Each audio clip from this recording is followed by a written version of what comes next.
Hey guys, today we're learning how to play In Bloom by Nirvana, and it sounds like this.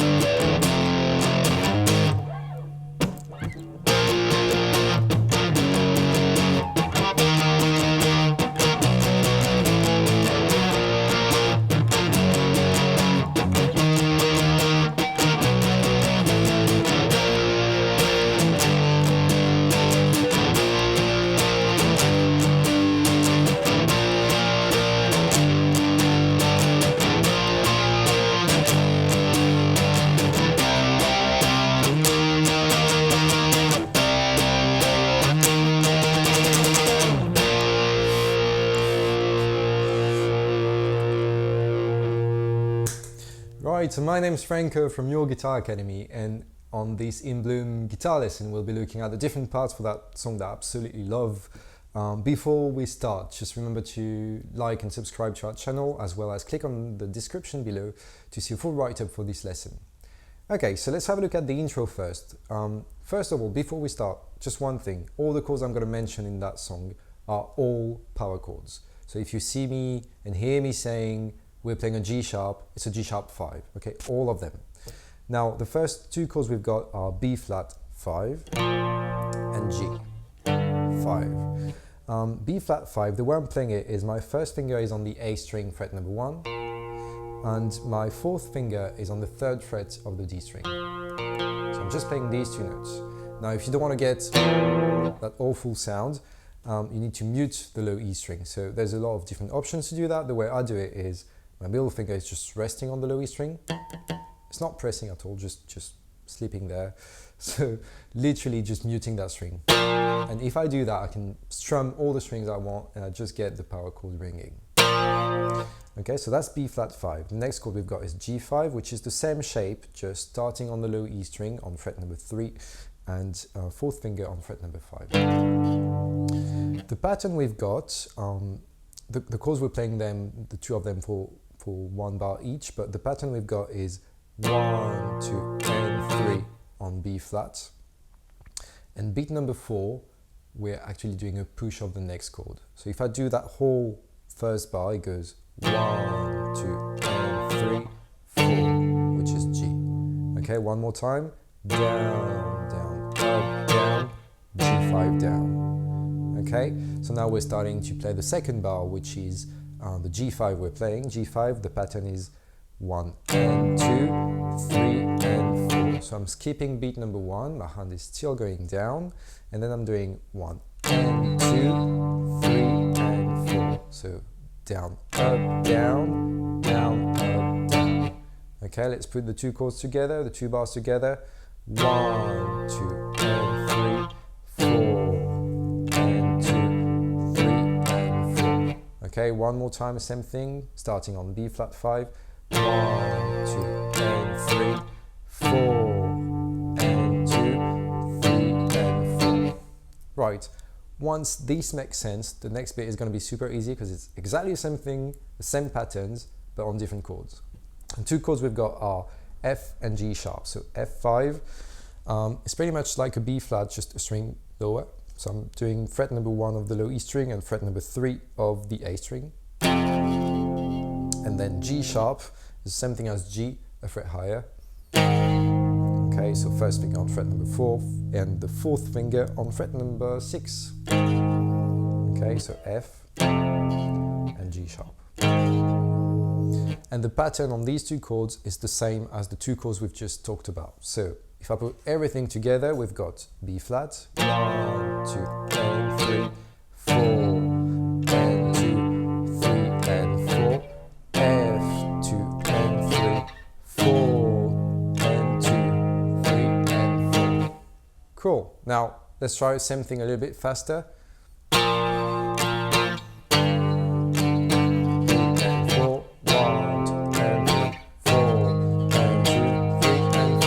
I've got a big mouth there, it sounds lovely with that song, so let's give it a try. 1, 2, 3, 4, 1, 2, 3, 4, 1, 2, 3, 4. That's the whole intro. Now, moving on to the verse. The verse, we've got 1, 2, 3, 4, 5 different chords. The shapes are pretty much only, it's not pretty much, it's only power chords. So don't worry too much. If you can play the intro, you can play the whole song.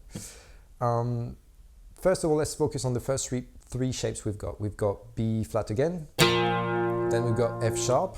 We've played F on the intro, so it's just a fret higher, starting on fret number 2. Then we've got E flat. So I'm playing it on the A string. I'm playing fret number 6 with my first finger and fret number 8 with the 4th finger, the D string. Okay, so that's the first 3 shapes. And the reason why I want to talk about these 3 chords first is because the pattern on these 3 chords is exactly the same on all of them. We're playing each of these chords for 1 bar, so the pattern is always the same. We're counting the same way. It's pretty straightforward. The pattern goes 1 and 2 and 3, 4 and 1 and 2 and 3, 4 and 1 and 2 and 3, 4 and. So I'm playing 1 and 2 and 3. I'm not playing N4, and I'm playing the last upstroke on the same chord. I'm not doing a push this time. One more time. B flat 5, 1 and 2 and 3 and 4 and 1 and 2 and 3 and 4 and E flat 2 and 3, 4 and. Okay, so these 3 chords again, same thing. The last 2 chords we've got for the verse, we've got B and A, so B5, A5. B5, I'm going to play on fret number 7 of the low E string, and A5, just 2 frets lower. And the pattern on these 2 chords also is the same, and it's even easier. We're playing each chord for 2 beats only, but the pattern goes 1 and 2 and 3 and 4 and. So I'm literally playing every downstroke and upstroke. It's pretty straightforward as well. One more time with these 2. 1 and 2 and 3 and 4 and. Right, let's put the whole verse together, starting with B flat. 1 and 2 and 3 and 1 and 2 and 3, 4 and 1 and 2 and 3, 4 and 1 and 2 and 3 and 4 and. Right, I hope that makes sense. Let's try a little bit faster. 1 and 2 and 3, 4 and 1 and 2 and 3, 4 and 2 and 3, 4 and 1 and 2 and 3 and 4 and. Okay, same thing with the muff, just to show off a little.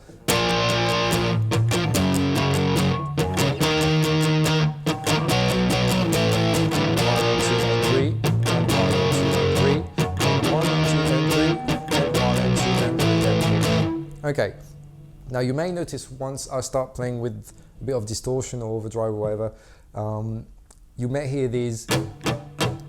That's because on my transitions, rather than stopping my right hand at all, I keep on strumming, and sometimes I'm going to mute the chords, mute the strings, sorry, and get that sound. So you don't have to do it that way, it's just that I started playing guitar, learning grunge, and these songs, I just love them. It fits the vibe quite well, so try to strum and to dig in the strings a lot when you play these beautiful chords. Moving on to the third part of the song, we've got the chorus. The chorus, the first 2 chords of the chorus, they sound like this.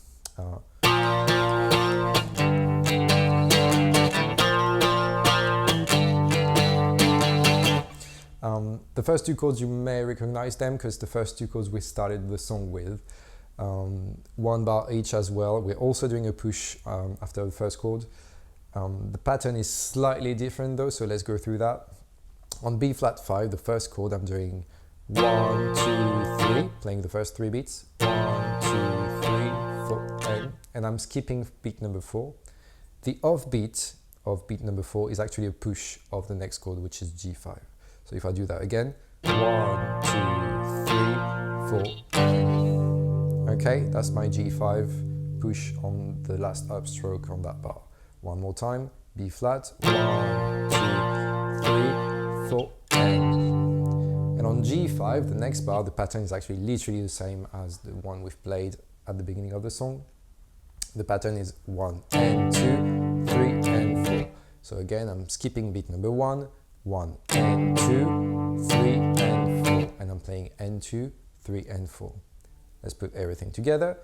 B flat 5, 1, 2, 3, 4, and 2, 3 and 4. Okay, let's try something a little bit faster. 1, 2, 3, 4, and 2, 3, 4. 1, 2, 3, 4, and 2, 3, and 4. You do that 4 times and then you reach the part where everything is about to explode. We've got a beautiful C5. So same shape as before, it's still a power chord. C5, I'm playing it on fret number 3 with the first finger, 5 with the 4th finger. And then we move on to an E flat 5 that we've seen before. So nothing new on that one. C5, I'm playing it for a bar. There's a push at the end, careful, and E flat 5 for a bar as well. The pattern on C5 goes 1, 2, 3, 4, and. So I'm playing 1, 2, 3, 4, all the beats, all the downstrokes, and the last upstroke is a push on the next chord, which is E flat. Okay, let's try that again. 1, 2, 3, 4, and the last chord we've got on that song, which is E flat. The pattern is probably the easiest one we've got so far. I'm skipping beat number 1, I'm playing everything else. So 1 and 2 and 3 and 4. One more time, a lot slower. 1 and 2 and 3 and 4.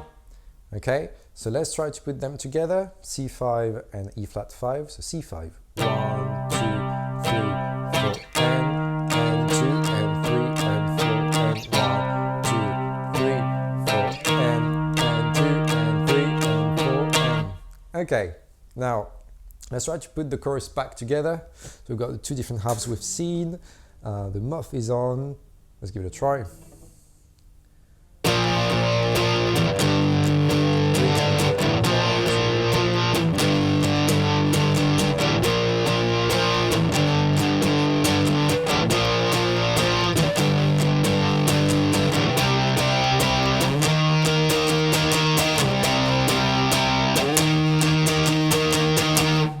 That's the whole chorus.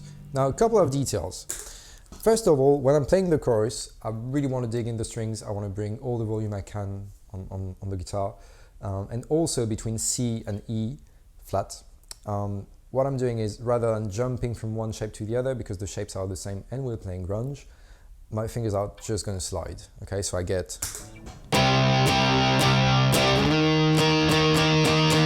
cheating a little here. And also, if you're a more advanced player, what you might want to try is to follow the drum fill, which is really cool on that song. It would go something like what I've played on the intro, so... It's really fun to play. So what I'm doing is, the first C5, the first chord I'm playing at the end of that song is still the same pattern, but the E flat 5, what I'm doing is I'm trying to follow the drum fill, which is basically twice as fast and therefore twice as long as what we usually play, what we played just before. Right, I really love that song. I hope you enjoyed that video as much as I did, and I'll see you in the next one. Bye bye.